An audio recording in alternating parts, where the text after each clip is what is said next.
The goal of a plant while doing photosynthesis is to turn the sun's light energy into chemical energy in the form of ATP and NADPH that it can use for its chemical processes. So the first thing that happens when sun shines down on chlorophyll is that it'll be bounced around on all the pigments of photosystem 2 in a plant's chlorophyll, and eventually it'll be bounced onto the P680 pigment, and this is the primary acceptor of light, so the electrons in the P680 will be excited and be sent down electron transport chain 1. Meanwhile, water will also have its electrons excited, and these electrons will go replace the ones lost in P680, while all that's left from water is oxygen. Those electrons are going down the first electron transport chain and passing by some proteins until they eventually reach the photosystem 1.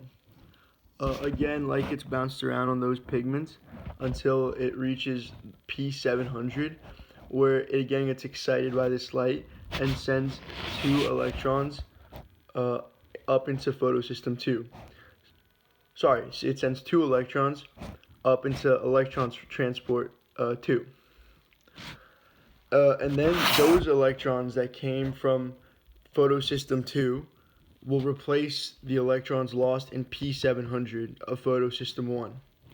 And the electrons that are now in the electron transport chain 2 will eventually make their way to a final protein called NADP plus reductase, where those electrons will reduce NADP plus reductase to form NADPH, which is an energy carrier and will be used in the Calvin cycle. The next step in photosynthesis is what produces non-cyclic phosphorylation, which produces ATP. And ATP is another energy carrier that is used in the Calvin cycle. What happens for this is that energy from the electron transport chain that is being used to produce NADPH is enough energy for hydrogen ions that get broken off when the electrons from water get excited to move from the stroma, an area of low concentration, to the thylakoid, which is an area of high concentration. Once in the thylakoid, the hydrogen ions want to diffuse back out since they're in an area of high concentration. So but it's hard to diffuse across the phospholipid bilayer because of the nonpolar middle.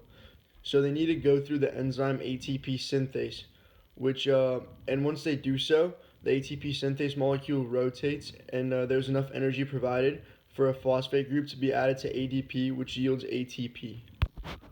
Finally, there's a discrepancy in the amount of NADPH produced and ATP produced. To solve this, the cell does cyclic phosphorylation, which is the same thing as the electrons going through photosystem 2 and then off to photosystem 1 and eventually to NADP plus reductase, except after the electrons go through electron transport chain 1, they go back up and repeat electron transport chain 1 so that more hydrogen plus ions can get sent into the thylakoid membrane or thylakoid space.